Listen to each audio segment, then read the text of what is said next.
I now invite the President and Vice-Chancellor, Professor Margaret Gardner, to present a candidate for the degree of Doctor of Laws, honoris causa.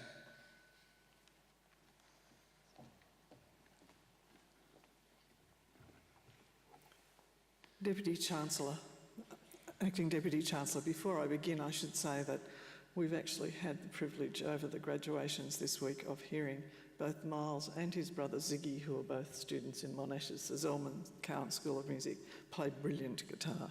It was just another exceptional example to this. Acting Deputy Chancellor, the Honourable Justice Mark Weinberg has made an outstanding contribution to public life in Victoria, nationally and internationally. He is one of Monash University's and the Faculty of Law's most esteemed judicial alumni. Justice Weinberg excelled in his legal studies at Monash, being co-awarded the Supreme Court Prize, and then he went on to study the Bachelor of Civil Law at the University of Oxford, where he graduated first in his U level and was awarded the Venerian Scholarship. He then taught at various law schools, including the University of New South Wales, Osgoode Hall Law School, and eventually the University of Melbourne. He was Acting Dean and then Dean of the Faculty of Law at the University of Melbourne between 1982 and 85. He subsequently moved to practice full-time at the Victorian Bar and was appointed Queen's Counsel in 1986. His areas of practice while at the bar were criminal, commercial and administrative law. During his time as a barrister, he served in the role of Commonwealth Director of Public Prosecutions from 1988 to 1991. Justice Weinberg was appointed a Judge of the Federal Court of Australia, a position he held for 10 years. He then changed courts and jurisdictions when he was appointed a Judge of Appeal to the Court of Appeal of the Supreme Court of Victoria. Justice Weinberg has also been Judge in Residence in Monash Law Faculty's Distinguished Professional in Residence program, where he interacted with staff and students on research topics and legal careers advice, and I suspect some in the audience today. Justice Weinberg is a Fellow of the Australian Academy of Law. He was the recipient of the Inns of Court Fellowship for 2016 to 2017, and in that role delivered a number of lectures to scholars at the Institute of Advanced Legal Studies and at the Inns of Court. In 2017, Justice Weinberg was appointed an Officer of the Order of Australia for distinguished service to the judiciary and to the law, particularly through reforms to criminal law and procedure, for his contributions to legal education in Victoria and to the administration of justice in PG and Norfolk Island. Justice Weinberg has published extensively in legal and academic journals, including in the Monash University Law Review. He's written a number of legal texts and continues to actively present his scholarship at professional and academic conferences. Chancellor, Acting Deputy Chancellor, it gives me the greatest pleasure to present to you for admission to the degree of Doctor of Laws, honoris causa, Mark Weinberg.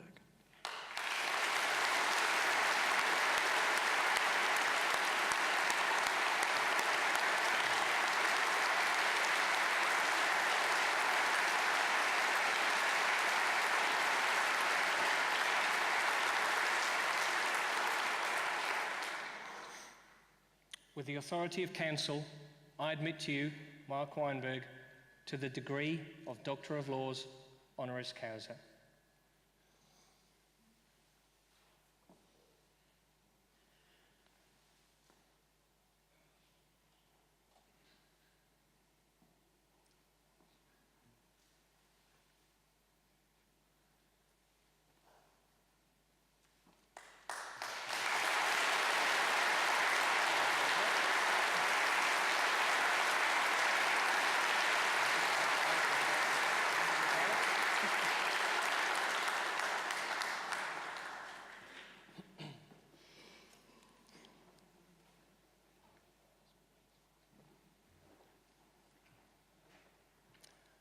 I now have much pleasure in inviting the Honourable Justice Dr. Mark Weinberg to deliver the graduation address. Dr. Weinberg.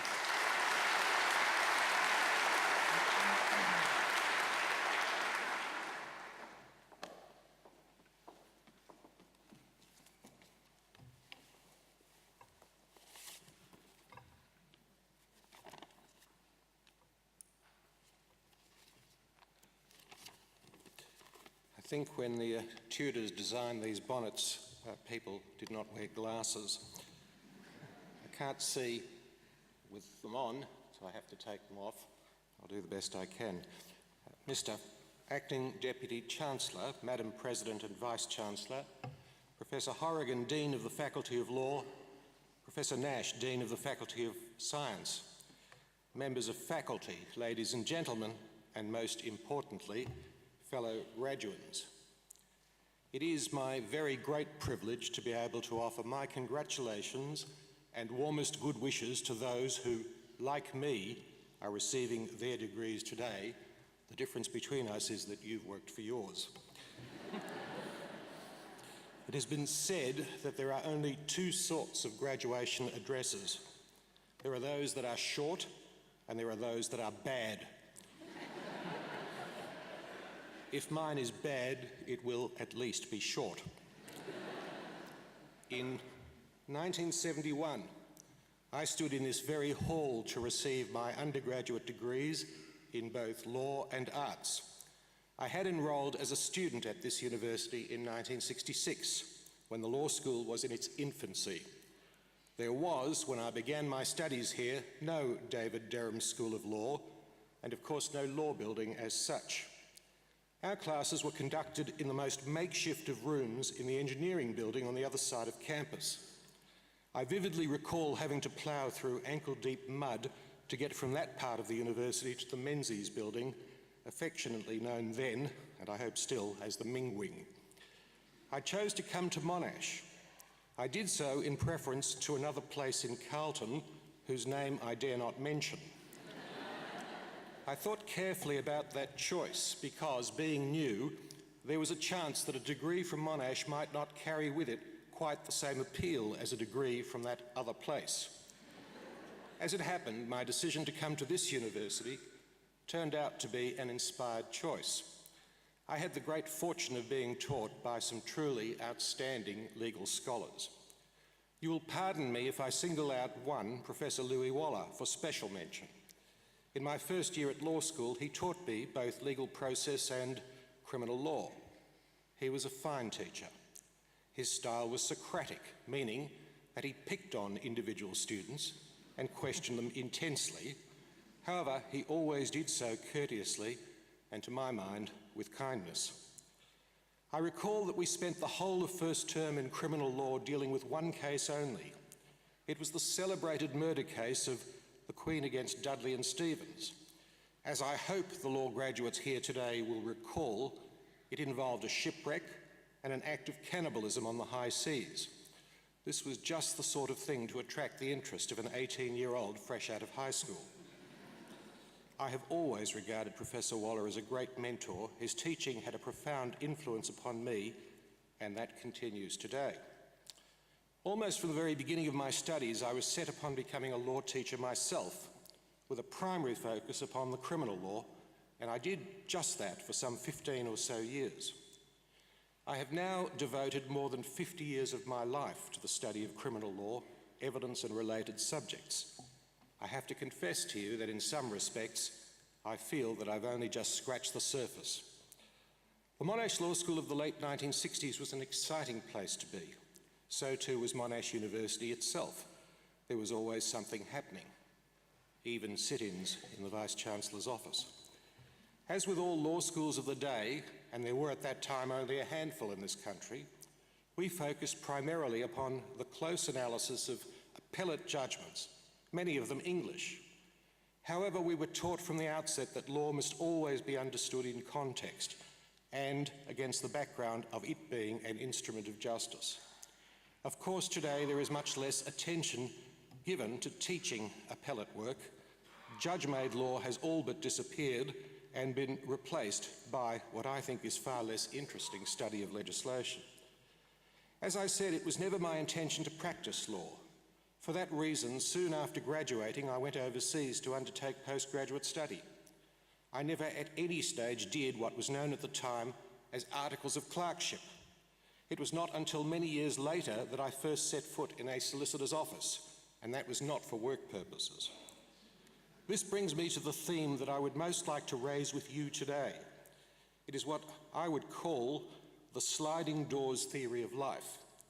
This theory has played a big part in explaining how my professional career has developed over the years. You may be familiar with the 1998 film of that name starring Gwyneth Paltrow. It is what is described as a romantic comedy, and if I may respectfully say so, it is not one of the greatest films ever made. The plot is intricate and utterly improbable. Gwyneth Paltrow loses her job at a public relations firm in London.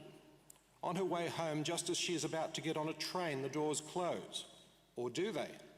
Because, as it turns out, there is not just one Gwyneth Paltrow, but two, living in parallel worlds. Depending upon whether she succeeds in boarding the train, her life may take one or other of two entirely different paths. In one sense, that describes my entire professional career. It was always my deepest aspiration to return to Monash after I completed my studies overseas. I duly applied for a lectureship at this law school. I was confident of being appointed, having had some success in my academic endeavours. To my disappointment, my application was rejected. Undeterred, I ended up accepting a lectureship at the then newly established law school at the University of New South Wales. But that is a wholly different story. Soon after arriving in Sydney, I discovered that I could read for the New South Wales Bar over 2 summer vacations. I could therefore gain admission to practice, as it were, through the back door, and I did just that.